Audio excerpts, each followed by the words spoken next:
No geos, we drag the gia. What is that new opening line? I'm feeling worldly today. I can tell.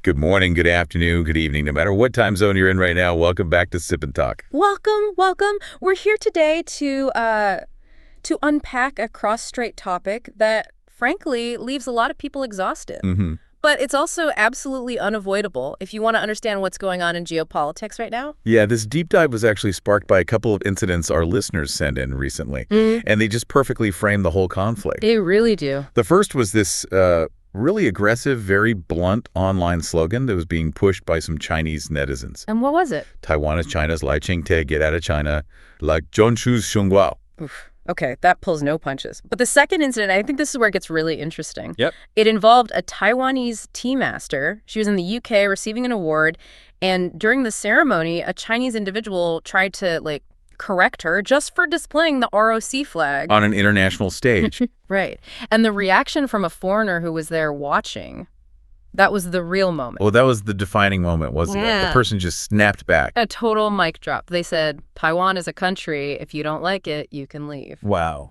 And you're right, Sip and Talkers, these aren't just, petty little squabbles. No, not at all. These incidents, they reflect a fundamental, massive cognitive collision. We're seeing this direct clash of worldviews, of legal systems, of core values. Yeah, one side sees their position as this unchangeable historical fact, and the other side sees it as a protected political opinion. And that's exactly why our mission today isn't to take a side. Yeah. Our mission is purely analytical. We're trying to get to the root cause. We're asking, why do some Chinese citizens feel this, this irresistible, almost involuntary urge to correct everyone? Right, whether it's a politician, a celebrity, or, a tea master. And how does this belief, what we're calling the red imprint, get stamped so permanently onto the younger generation? Because it's not just random nationalism. No, it's a process. It's decades of very specific education and relentless social conditioning that creates this absolute belief in a single story. And we also need to look at the real-world consequences. Yeah. So we'll get into the legal stuff. What are the actual limits of free speech in Taiwan when it comes to talking about independence or unification? And then when this whole correction behavior leaves China and hits the international stage, how do people see it? Are they just confused, annoyed? Or is it, a massive PR disaster for Beijing? That's the question. Exactly. Yeah. This is where we get into the sociology, the psychology, and the law. So let's start at the very beginning. Section 1, the red imprint. How is this single, unyielding narrative even formed?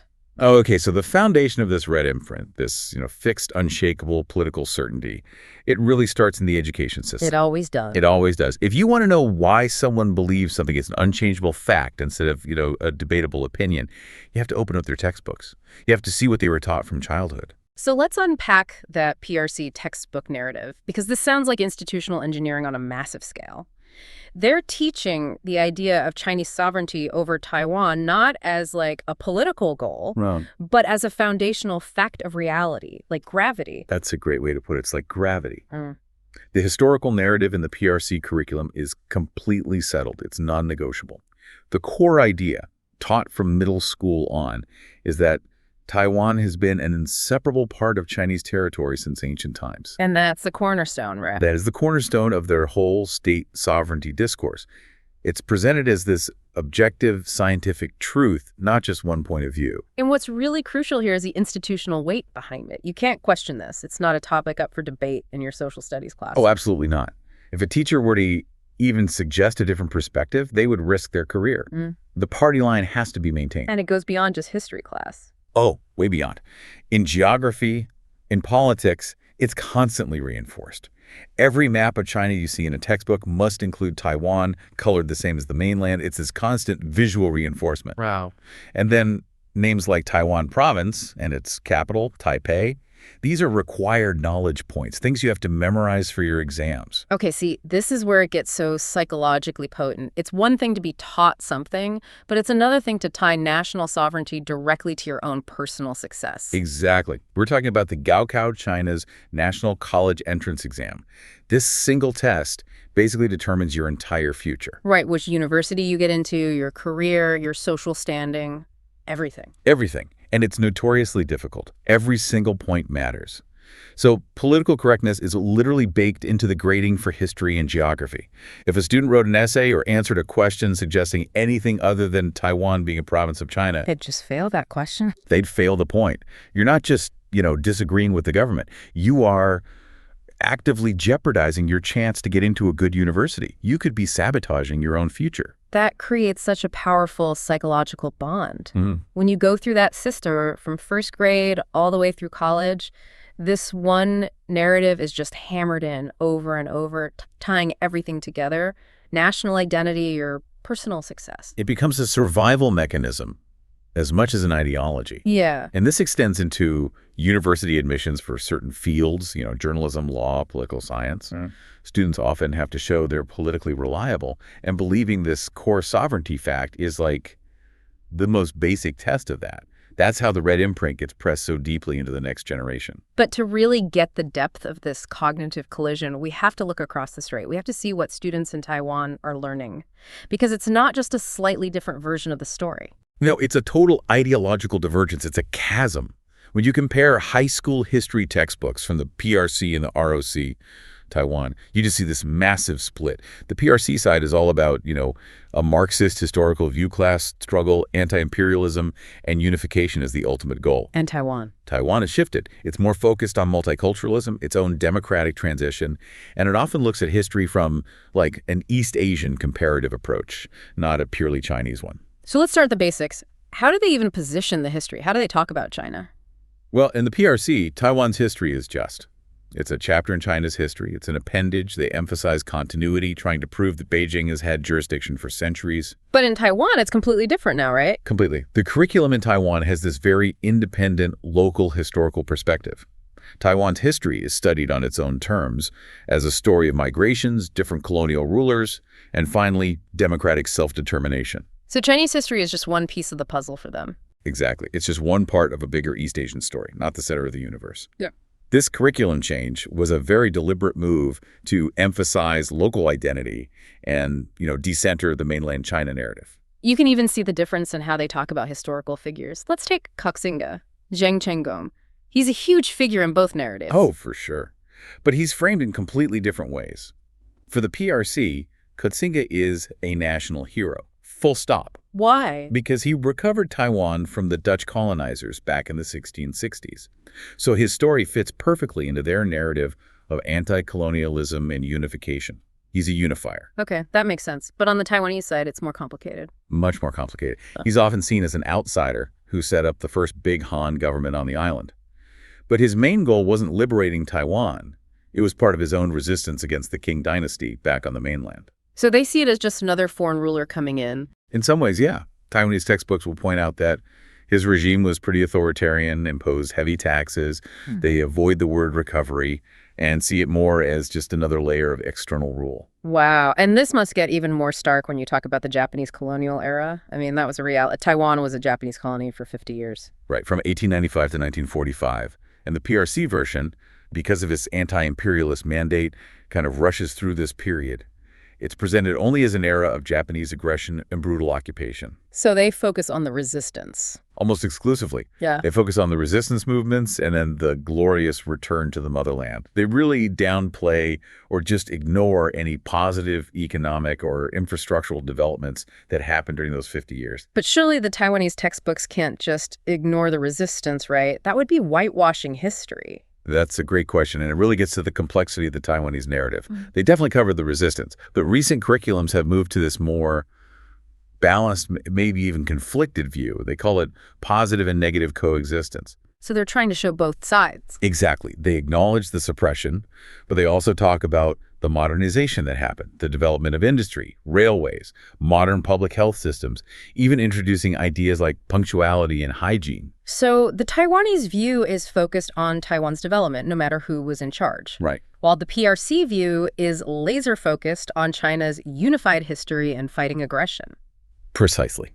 The PRC centralizes its narrative to promote this idea of Chinese national rejuvenation. Taiwan, after democratization, emphasizes democratic reform, local identity, and multiculturalism. And the result is that each side sees the other's history as basically a lie designed to split the nation. Which brings us right back to that cognitive collision we started with. Yep. So, okay, we've established that the belief is rock solid because it's tied to your grades, your future, your national identity. The system built the certainty. But that doesn't fully explain the impulse, that like involuntary reflex to go online and crusade or correct people. Right. Over things like a flag at a tea ceremony. This is where we shift from education to psychological reinforcement.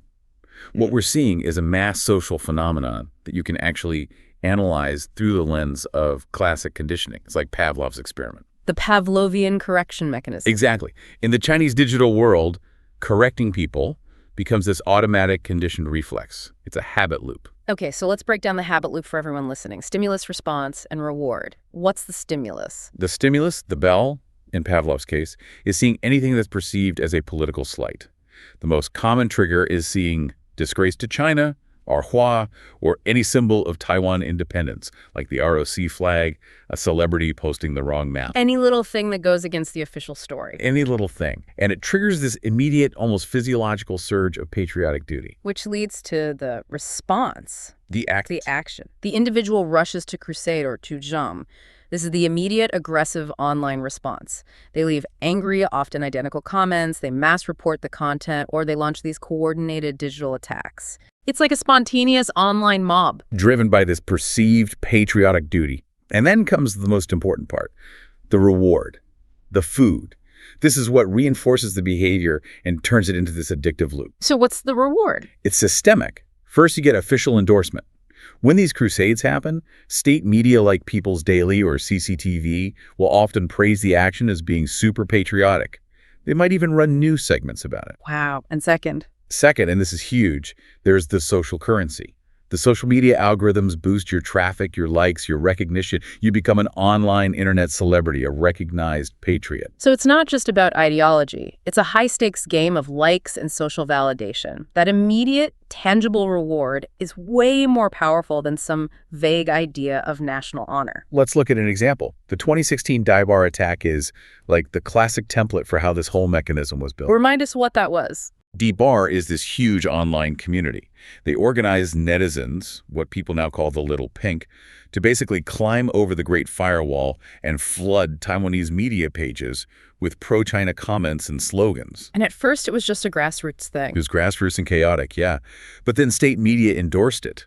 They praised the sense of national mission and the positive energy of the youth. And that official stamp of approval turned what was basically trolling into a state-sanctioned template for future attacks. Exactly. The behavior was rewarded, so it was repeated.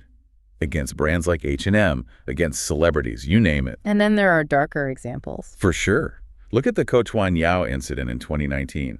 He was an exchange student in the mainland. And he was reported by fellow netizens for supposedly pro-independence posts he made on his personal social media back in Taiwan. And what happened? How did the system react to the reporting? The official media publicly praised the people who reported him. They encouraged continued vigilance in reporting. The student ended up withdrawing from the program because of the pressure. So that case solidified reporting people as not just a civic duty, but as a righteous action that gets you praise from the state. It turns citizens into surveillance agents, and they get rewarded for it. Which brings us right up to today. The small-scale attacks you see on X or Twitter over any foreign statement, it's become routine. It's become a daily task for some people, fueled by that promise of social validation.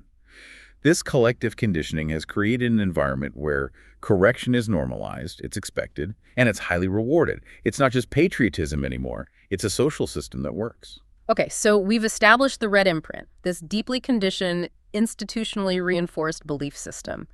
Now let's take that rigid belief and see how it holds up when it hits the real world, when it comes up against logic and law in a democratic society. Right. We can start with the slogan itself. Taiwan is China's, you get out of China. Yeah, it's designed to be this powerful emotional statement, but when you actually apply some critical thinking to it, it just completely collapses. We can break it down using 3 major fallacies. All right, fallacy number 1, the fact-check failure.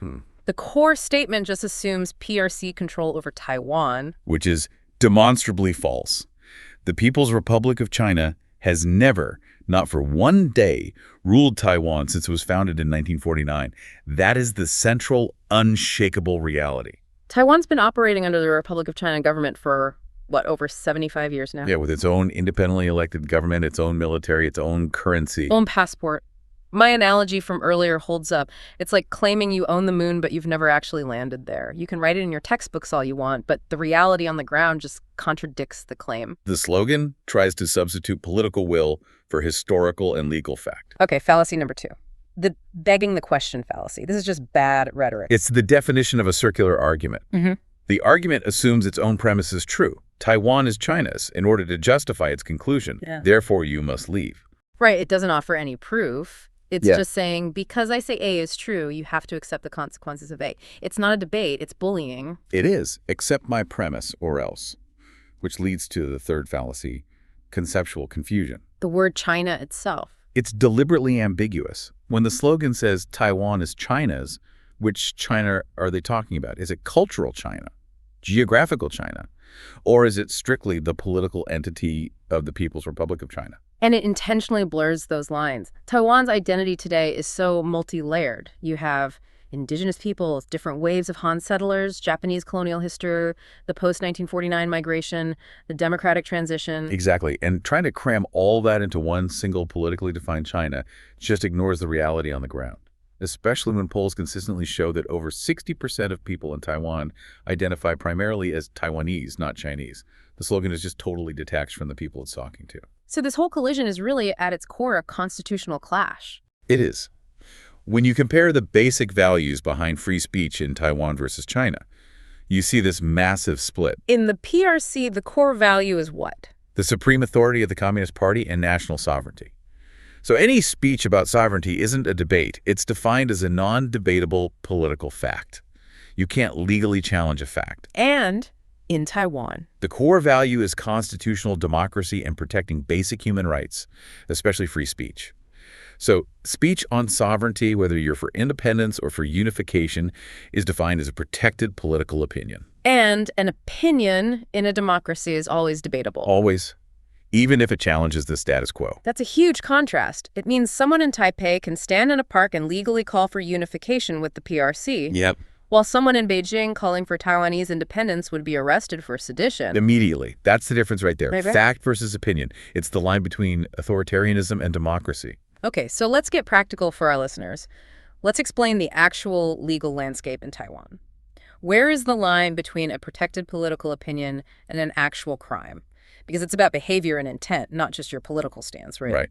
And the legal bar for prosecuting political speech is extremely high, which is typical for a mature democracy. Just yelling, Taiwan is China's or Lai Ching-te get out is almost certainly protected speech, no matter how offensive some people might find it. So let's talk about the first red line, national security and external interference.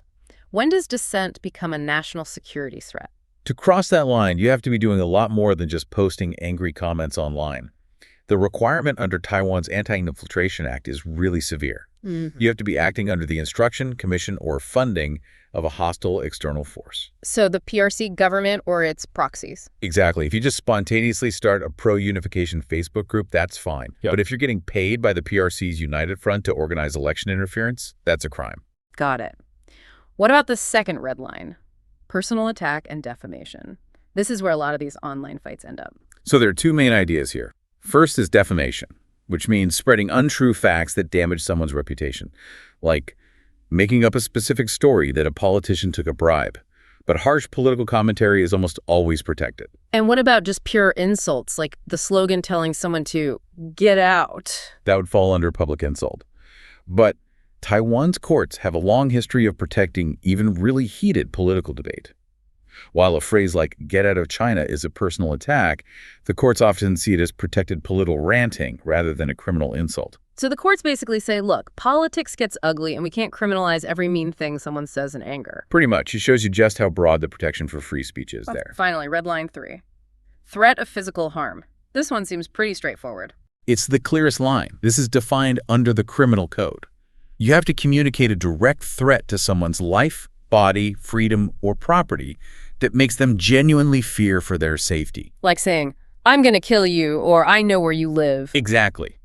The slogan we've been talking about, as harsh as it is purely political. It doesn't meet that threshold for a threat of violence. The big takeaway here is that Taiwan's legal strength lies in its tolerance for opposing views, even views that challenge its very existence, as long as it's not violent and not secretly funded by a hostile power. Precisely. All right, now let's take this red imprint behavior, that compulsion to correct people, and see what happens when it gets exported. When it leaves the controlled environment of the PRC and hits the global stage, like at that tea ceremony in London. Right. We started this whole conversation with that incident, and that foreigner's response, Taiwan is a country, if you don't like it, you can leave. It just perfectly captures the international perspective. It really does. That response demonstrates the core Western liberal view, a strong belief in an individual's right to express themselves, and a refusal to be coerced into accepting someone else's political facts, especially on their own turf. So why do you think people in, say, the West find this compulsion to correct so confusing? I mean, why would you care so much about a tea master's flag? I think it boils down to this difficulty in separating politics from everyday life and commerce. In most international societies, people just can't grasp why a tea master or a clothing brand or an NBA player has to publicly declare a position on sovereignty just to do their job. Yeah, the idea that your business has to be held hostage by hypersensitive politics is just baffling. It's baffling. And it also feels like a violation of free speech. From a Western perspective, when you aggressively correct someone's nonviolent expression, you're seen as infringing on their basic right to have a different opinion. It looks like bullying. When someone says, if you don't like it, leave, they're essentially saying your domestic rules don't apply here. That's exactly what they're saying. But that initial confusion can quickly escalate into outright revulsion, what some people call the wolf warrior effect, when that correction turns into an organized, coordinated online attack. Right, when it moves beyond one person's comment to a full-on digital crusade. When you see the DDoS attacks, the spamming, the orchestrated boycotts, international observers just see that as aggressive political bullying. And this is where the line between patriotism and digital authoritarianism gets really blurry for foreign media. Yeah, they rarely separate the actions of the little pink from official state action, do they? They tend to see these huge coordinated campaigns as being, at the very least, tacitly approved by Beijing. And this is incredibly damaging for the international business community. They find this constant demand to pick a side on sovereignty issues, to be completely repellent. They see it as China exporting its domestic cancel culture around the world, and it just messes with their corporate autonomy and their ability to assess risk. They know if they give in today and censor something about Tibet, tomorrow it'll be Taiwan, and the day after that it'll be Hong Kong. It's a never-ending ideological tax. An ever-increasing toll, exactly. Okay, let me challenge you for a minute, play devil's advocate. This red imprint system clearly generates huge domestic rewards. You get social validation, praise from the state, you feel patriotic. Those wins must be massive for Beijing to be willing to take the international hit. That's a valid strategic point. They clearly prioritize domestic ideological purity over international soft power. But the cost, internationally, is staggering. And it's arguably counterproductive to their own long-term goals. How so? Well, this correction behavior isn't actually hurting the idea of Taiwan independence as much as it's damaging China's own international reputation. So how does that image shift actually look? The image of China in the international community is rapidly changing from, a rising economic power to a sensitive, overbearing, and unreasonable nation that aggressively tries to export its censorship rules. And that shift just guts its soft power. And the foreign media narrative doesn't help them at all. It usually ends up generating sympathy for whoever is being targeted. Exactly. International media usually focuses on three angles, and they're all damaging for Beijing. First, extreme nationalism. They criticize the government for stoking this nationalism at home, only to have it spill out and create these diplomatic fires abroad. Second, they focus on the exporting of censorship. Right. They frame it as China trying to use network bullying to enforce its domestic censorship on global platforms like YouTube and Twitter, which is seen as a threat to everyone's freedom of expression. And finally, they create victim advocacy. The stories focus sympathetically on the individuals or the companies that are being targeted. They're framed as these brave figures resisting authoritarian pressure. And that generates this profound global sympathy for anyone seen as standing up for Taiwan's autonomy or just for free speech in general. So basically, the harder the red imprint system pushes to correct the narrative internationally, the more the international community recoils and ends up sympathizing with the very people being corrected. It's an exercise in actively destroying your own soft power. It's the cognitive collision at its most dramatic. The internal reward system that creates the red imprint is perfectly designed for domestic control, but it's completely incompatible with the outside world's expectation of free expression. Wow. This has been a really detailed journey. We've gone from high school textbooks and psychological conditioning all the way to Taiwan's legal red lines and international perception. And at its heart, what we're really seeing is this clash between two value systems. Democratic tolerance of different opinions versus the authoritarian demand for a single political fact. And the final takeaway seems pretty clear. The act of correction itself, when it's done with such force, just ends up demonstrating a really narrow worldview. The intent might be to defend national honor, but the result, globally, is the erosion of soft power. And as we always try to do here on Sip and Talk, we want to be objective. We've provided facts and analysis from a lot of different contexts without criticizing any specific nation or people. Our goal is just to give you the tools to understand why people believe what they believe. And we have noticed that the purely complaints-based feedback has gone down recently, which we really appreciate. We just want to encourage all our Sip and Talkers to keep submitting arguments based on the actual content of the show. That way we can have a real logical exchange. Yeah, we're not interested in proving who's right or wrong. We just want to make the discussion more comprehensive, more multi-angled. And if you're able to listen to our show, that means you have easy access to the internet. Please use that access. Actively seek out multiple viewpoints, compare different authoritative sources. Don't just rely on a single narrative no matter where it's coming from. Trying to break out of that information bubble and developing your own independent critical thinking, that's the real value of a deep dive like this. Absolutely. Thank you for joining us for this deep exploration of the red imprint. And please make sure you subscribe to Sip and Talk wherever you get your podcasts. And don't forget to check out our old friend Micky's YouTube channel, Micky to Life, for some fun memes and his latest travel vlogs. We'll see you next time.